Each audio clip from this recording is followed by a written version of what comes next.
Welcome to our channel जुनून classes. आज हम लोग वीकली टेस्ट के बारे में डिस्कस करने वाले हैं। स्क्रीन पे आप लोग क्वेश्चन देख सकते हैं।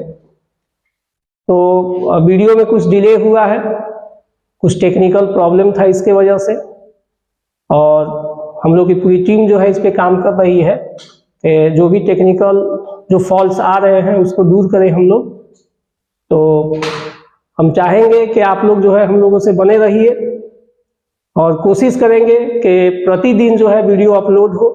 यदि प्रतिदिन वीडियो अपलोड नहीं हो पा रहा है तो उसके पीछे बस एक ही रीज़न है, और वो टेक्निकल जो है वो रीज़न टेक्निकल है। तो समय नहीं गवाते हुए हम लोग अपनी बात की तरफ आते हैं। तो आप लोग स्क्रीन पे देख सकते हैं क्वेश्चन अपलोड किया गया है स्क्रीन पे। देखिए वीकली टेस्ट है ये, ठीक है ना, ये वीकली टेस्ट है। और ये चूज द करेक्ट ऑप्शन, आपको सही ऑप्शन चुनना है। ये कंप्लीटली जो है बिहार बोर्ड के बच्चों के लिए है, जो बच्चे इस बार परीक्षा देने वाले हैं, या जो बच्चे इस बार 10th पास आउट करके 11 में आएंगे, वो भी बच्चे इस सब क्वेश्चन को देखें। इसी तरह के सवाल जो है उनको परीक्षा में आएंगे, इसी तरह के सवाल उनको डील करने होंगे एग्जाम में। तो देखिए सबसे पहले अब एक चीज और समझ लीजिए, क्वेश्चन की तरफ जाने से पहले एक बात और समझा दे कि ग्रामर के जो क्वेश्चन है वो कंप्लीटली ऑब्जेक्टिव में आते हैं। ये बात ऑलरेडी पहले भी हम लोग कर चुके हैं। तो ग्रामर के जो क्वेश्चन होते हैं वो मैक्सिमम क्वेश्चन ट्रिक पे आधारित होते हैं। यदि आप ट्रिक समझ लीजिएगा, कुछ खास शब्द होता है जिसके साथ वो ऑप्शन जो है जुड़ा होता है, उसको यदि आप समझ लीजिएगा तो आपके लिए बहुत इजी हो सकता है। आप सेकेंड में ही जो है आप सही ऑप्शन का चुनाव कर सकते हैं। चलिए पहला जो है कि please switch dash all the lights. अब यहाँ स्विच के साथ जो है दो शब्द प्रयोग हो सकता है। स्विच के साथ ऑन का प्रयोग हो सकता है या ऑफ का प्रयोग हो सकता है। जब स्विच ऑन होता है तो इसका मतलब होता है लाइट को ऑन करना, और जब स्विच ऑफ होता है तो मतलब होता है लाइट को ऑफ करना। तो यहाँ पे ऑप्शन में ऑन तो नहीं है, एक ऑप्शन मिल रहा है ऑफ, तो यही वाला ऑप्शन सही होगा। ठीक है, अब चलते हैं हम लोग दूसरे क्वेश्चन की तरफ। क्वेश्चन को पहले पढ़ते हैं फिर अपनी बात को आगे बढ़ाएंगे। I don't dash what you want, ठीक है ना। यहाँ पे जो चुनाव करना है वो वर्ब को चुनना है। अंडरस्टैंड हो गया, अंडरस्टूड हो गया, ठीक है ना, टू अंडरस्टैंड हो गया, टू अंडरस्टैंडिंग हो गया। ये जो है वर्ब का फॉर्म चुनना है। तो जब भी हम लोग वर्ब का फॉर्म का चुनाव करते हैं, यदि मेन वर्ब का फॉर्म चुनना है हमको, यदि इस बात का विशेष ध्यान रखिएगा कि यदि हमको मेन वर्ब चुनना है तो हम लोग जो है वो हेल्पिंग वर्ब की तरफ ध्यान देंगे, ठीक है ना। मेन वर्ब यदि चुनना है तो हेल्पिंग वर्ब की तरफ ध्यान देंगे, ठीक। तो यहाँ खाली जगह से पहले जो हेल्पिंग वर्ब है वो डू वर्ब है। डू का ही बदला हुआ रूप है डोंट। तो कभी भी डू वर्ब के बाद हमेशा V1 का चुनाव किया जाता है। तो इसीलिए पहला जो ऑप्शन है यही V1 है, और यही वाला ऑप्शन जो है सही होगा, ठीक है। अब चलते हैं हम लोग तीसरे क्वेश्चन की तरफ। चलिए तीसरे क्वेश्चन की तरफ चलते हैं, देखते हैं क्या है। एवरीथिंग इज डैश है, ठीक है ना, सब कुछ है। अब यहां पे सोचिए क्या होना चाहिए, यू होना चाहिए, तुम, या तुम्हारा, या तुम्हारा, या तुम्हारा खुद। इसमें क्या ऑप्शन होना चाहिए। तो देखिए जब इस तरह का क्वेश्चन आए और इसमें जो है ज्यादा बेहतर निकल रहा है कि सब तुम्हारा है, ठीक है ना, ऐसा ज्यादा बेहतर इसका मीनिंग निकल रहा है। तो जब अकेला हो तुम्हारा, यहाँ पे तुम्हारा का जो है हिंदी ज्यादा अच्छा निकल रहा है, सब तुम्हारा है। तो जब ये अकेला हो, इसके बाद कोई नाउन नहीं हो, तो हमेशा जो है इस फॉर्म का चुनाव करेंगे। इसको एक्चुअली पॉजेसिव फॉर्म कहते हैं, पॉजेसिव फॉर्म कहा जाता है इसको, ठीक है ना। इस बात को दिमाग में रखिएगा। तो ऑप्शन नंबर सी जो है वो सही है। और तुम्हारा का हिंदी इंग्लिश जो है योर भी होता है। तो योर जिस वक्त होगा तो इसके बाद जो है एक आपको नाउन लिखना होगा। योर के बाद हमेशा एक नाउन लिखना अनिवार्य होता है, ठीक है ना।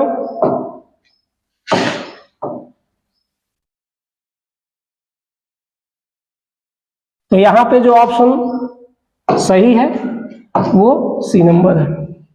क्लियर हो गया? यदि आप लोगों को कुछ डाउट होगा तो कमेंट करके जरूर पूछिएगा, आपके सभी सवाल के जवाब दिए जाएंगे। हम लोग आगे बढ़ते हैं। अब हम लोग 4th नंबर क्वेश्चन की तरफ चलते हैं। 4th नंबर क्वेश्चन में देखिए, ऑल चिल्ड्रेन नीड, सभी बच्चे चाहते हैं या उनको आवश्यकता होती है। किस चीज की आवश्यकता होती है? तो देखिए ऑप्शन में बहुत सारे ऑप्शन दिए हुए हैं और ये जो ऑप्शन है वो नाउन का ऑप्शन है, ठीक है ना। तो ये जो नाउन है लव जो है वो अनकाउंटेबल नाउन है, इस नाउन को हम लोग गिन नहीं सकते हैं। तो इस वजह से जब भी अनकाउंटेबल नाउन हो तो जनरल सेंस में जो है एन का भी प्रयोग नहीं होता है, द का भी प्रयोग नहीं होगा, या इस नाउन में एस या ईएस का भी प्रयोग नहीं होता है, ठीक। तो अनकाउंटेबल नाउन यदि चुनना हो और मीनिंग जो है वो जनरल हो तो हम लोग जो है उसके सिंपल फॉर्म का चुनाव करेंगे। तो इसमें बी नंबर ऑप्शन जो है वो सही है, ठीक। चलिए अब नंबर 5 की तरफ चलते हैं। Dash you pass the cups round please, ये जो है इसमें हम लोग को चुनना है मॉडल वर्ब, ठीक है ना। यहाँ आप ऑप्शन में देख सकते हैं मॉडल वर्ब का चुनाव करना है और ये एक रिक्वेस्ट है। मॉडल वर्ब जब भी आएगा तो मॉडल वर्ब के क्वेश्चन दो बातों पर निर्भर करते हैं। उसका जो सेंस क्रिएट करता है, जिस मॉडलिटी के लिए मॉडल वर्ब का प्रयोग होता है, फर्स्ट है वो मॉडलिटी, और सेकेंड जो होता है कि वाक्य की जो संरचना होती है उस पर भी मॉडल वर्ब के क्वेश्चन निर्भर करते हैं। तो जो भी मॉडल वर्ब का ऑप्शन दिया गया हो, सबसे पहले आपको देखना होगा कि क्वेश्चन में किस तरह का मॉडलिटी है। मॉडलिटी का मतलब हो गया संभावना, मॉडलिटी का मतलब हो गया सजेशन, ठीक है ना, रिक्वेस्ट, इस तरह के भाव को मॉडलिटी कहा जाता है। तो ये जो है ये वाक्य जो है रिक्वेस्ट है, इसीलिए हम लोग रिक्वेस्ट के लिए जो है कुड का प्रयोग करते हैं। तो यहाँ पे करेक्ट ऑप्शन होगा कुड।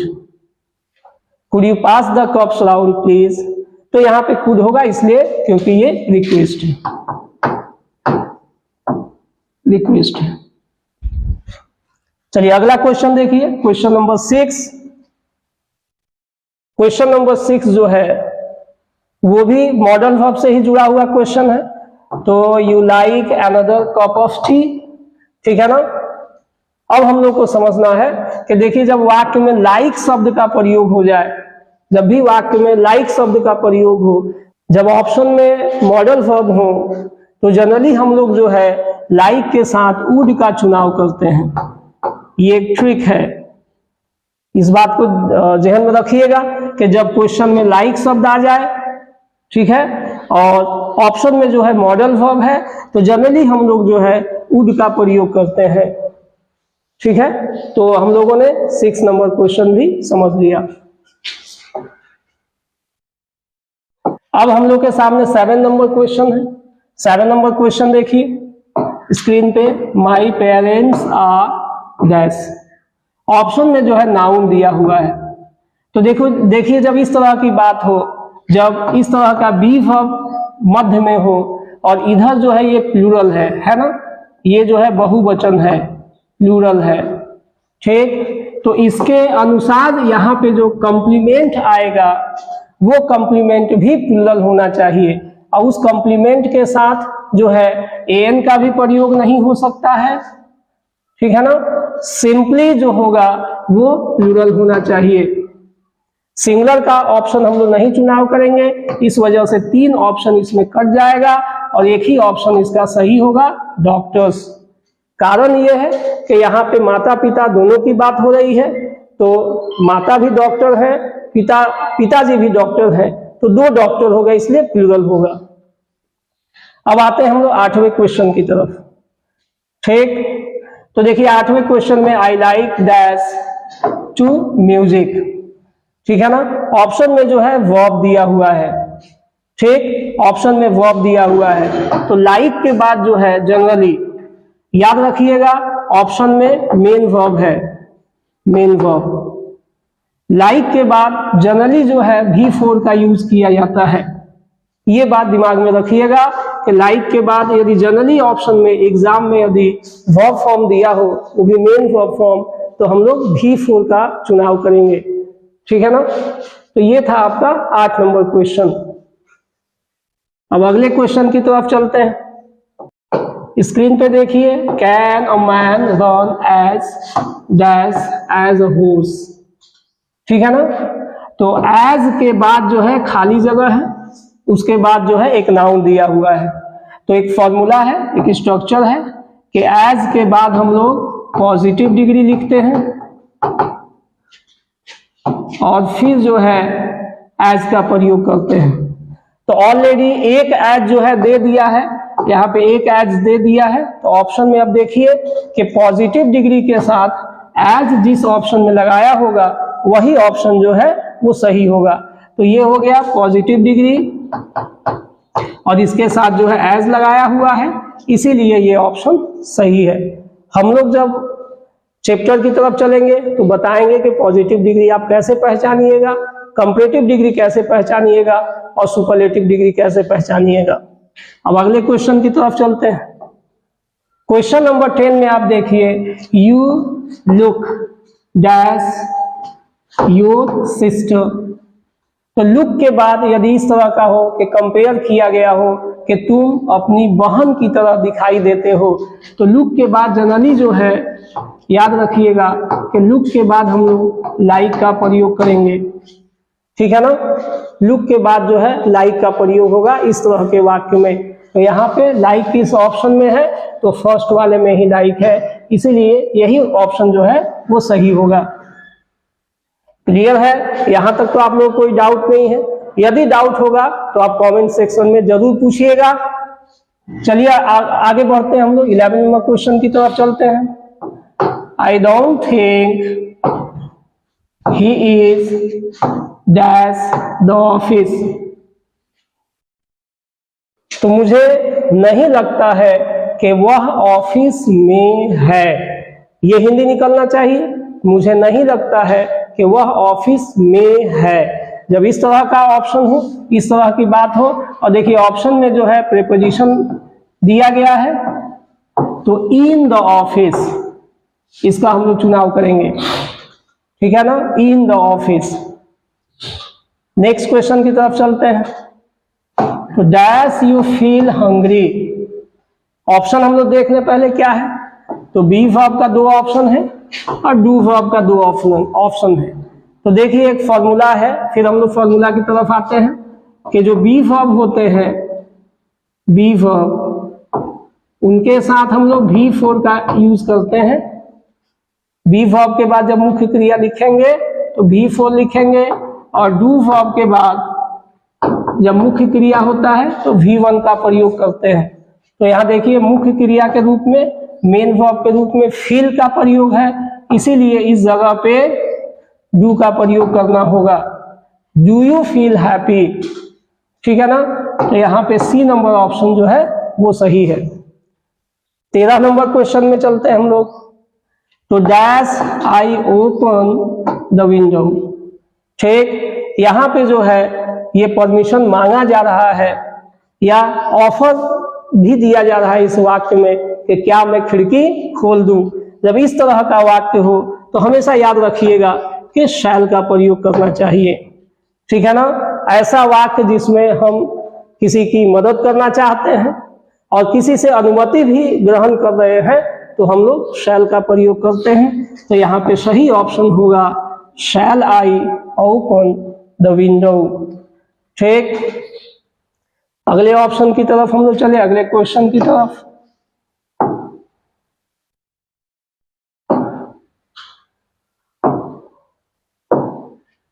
फोर्टीन नंबर क्वेश्चन में देखिए, would you mind. 14 number question में देखिएगा, वुड यू माइंड के बाद खाली जगह है, द विंडो है, और उस खाली जगह में जो है वर्ब का फॉर्म चुनना है, ओपन, ठीक। इस तरह के वर्ब के फॉर्म है। तो एक यहाँ पे ट्रिक है या रूल भी कह सकते हैं आप लोग कि would you mind, would you mind के बाद जो है यदि मुख्य क्रिया लिखते हैं तो वो मुख्य क्रिया जो है V4 फॉर्म में रहेगा, अर्थात उसमें ing लगा होना चाहिए, ठीक है। तो अब देखिए इसमें ing किस में है, तो सी नंबर ऑप्शन में जो है वो आईएनजी है, तो ओपनिंग हो जाएगा यहाँ पे। ऑप्शन नंबर सी जो है वही सही है। क्लियर हो गया। अब क्वेश्चन नंबर 15 की तरफ। ठीक, most of dash feel the same way. ठीक है ना। तो यहाँ पे ऑप्शन में जो है प्रोनाउन दिया हुआ है, प्रोनाउन के बहुत सारे फॉर्म दिए हुए हैं, जैसे वी, आवर, अस, आवर्स। तो यहाँ पे हम लोग क्या ट्रिक लगाएंगे, तो देखिए खाली जगह से पहले जो है ऑफ का प्रयोग है, तो खाली जगह से पहले ऑफ का प्रयोग है, ऑफ के बाद जो है प्रोनाउन चुनना है। ऑफ जो है वो प्रीपोजिशन होता है, प्रीपोजिशन के बाद जब हम लोग प्रोनाउन चुनते हैं तो वो ऑब्जेक्टिव फॉर्म चुनाव करते हैं।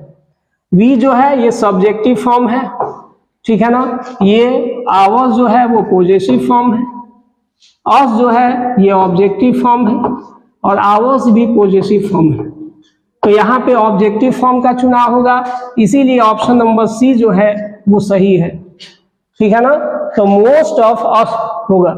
क्लियर हो गया। Question number 16, how dash money have you got. ठीक, ये क्वेश्चन है। तो देखिए इस तरह से जब हाउ शब्द रहता है और अंत में जो है जनरली क्वेश्चन मार्क रहे, तो इसके साथ दो शब्द का चुनाव हो सकता है। हाउ मेनी का भी चुनाव होता है, या हाउ मच का भी चुनाव होता है। ठीक है ना। हम लोग मेनी भी चुन सकते हैं और मच का भी चुनाव कर सकते हैं। अब ये बात कहाँ पे मेनी हम लोग चुनेंगे, कहाँ पे मच का चुनाव करेंगे, तो ये बात जो है डिपेंड करेगा उसके बाद आने वाले नाउन पे। ठीक है ना।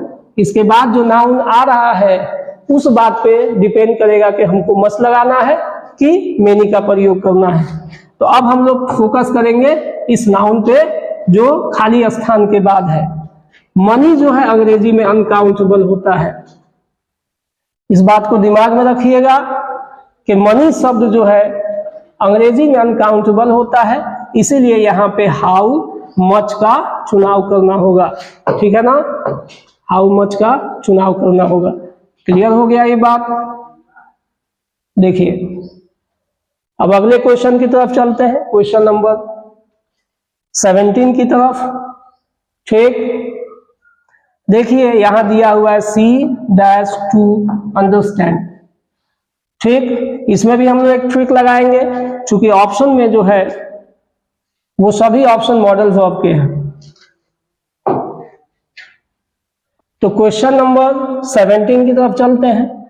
देखिए यहाँ पे सी डैश टू अंडरस्टैंड।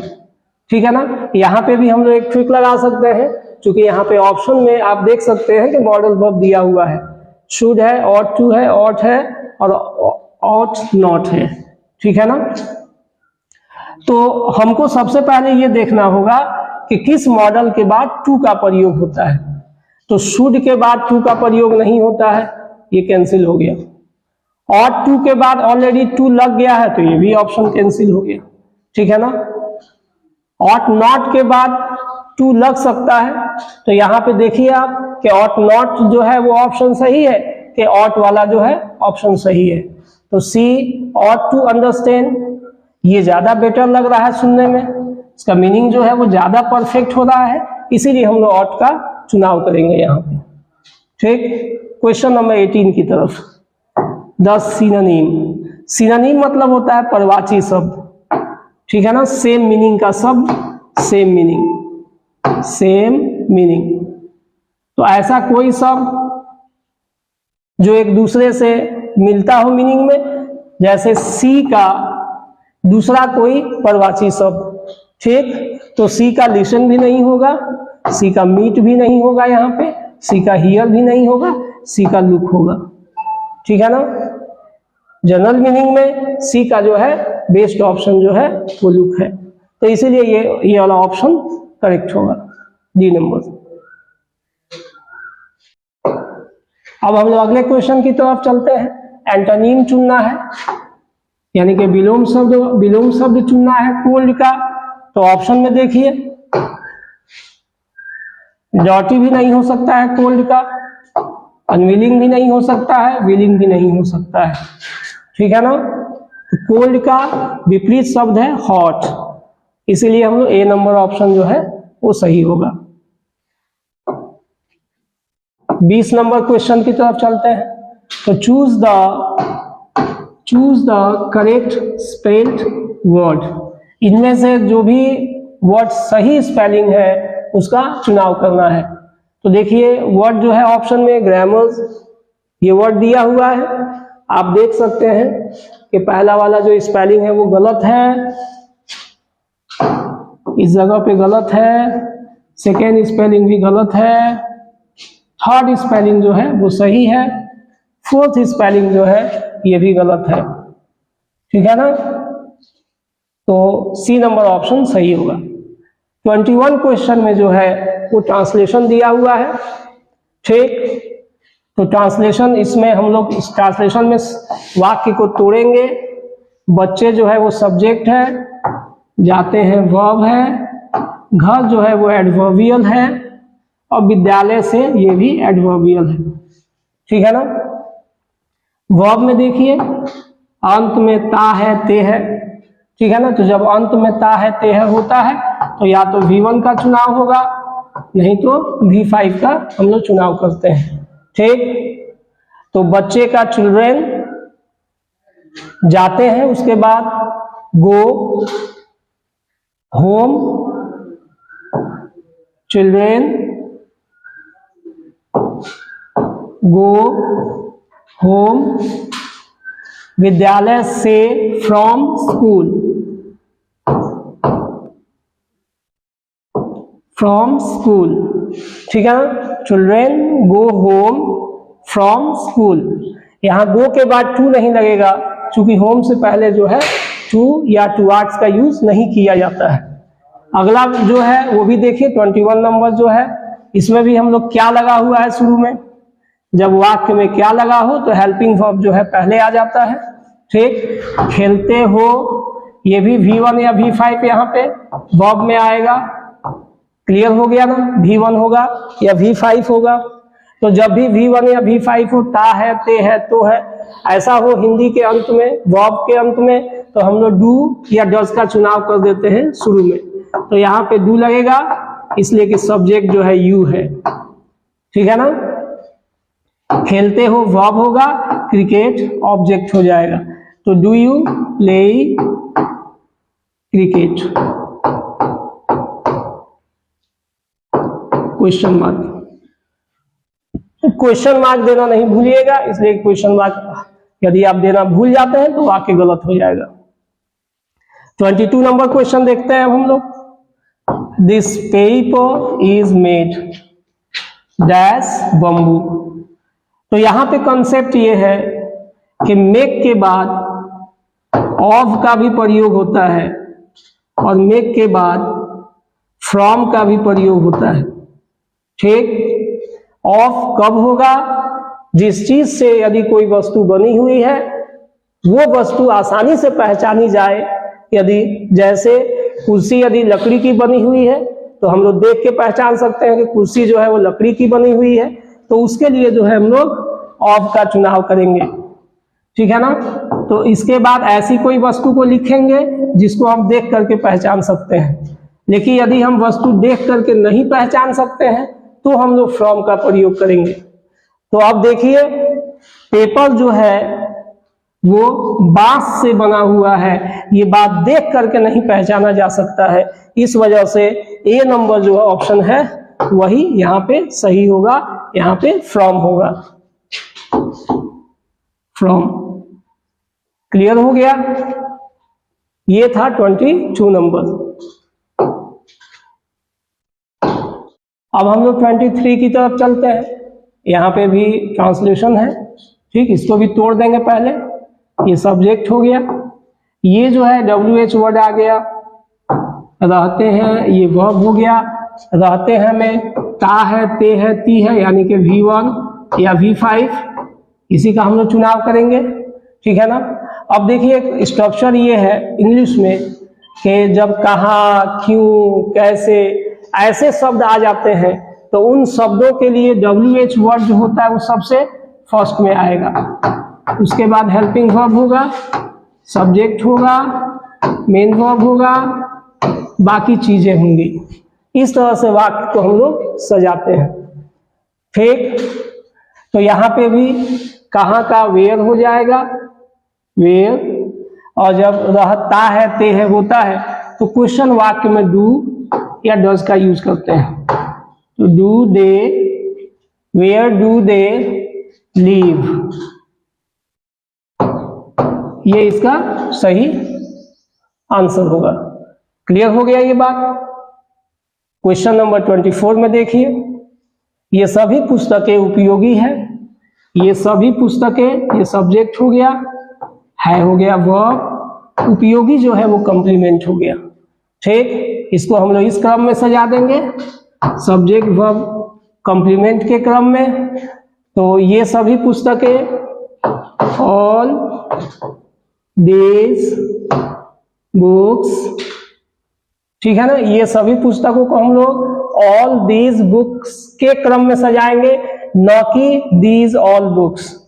यदि आप दीज ऑल बुक्स लिखते हैं तो गलत होगा।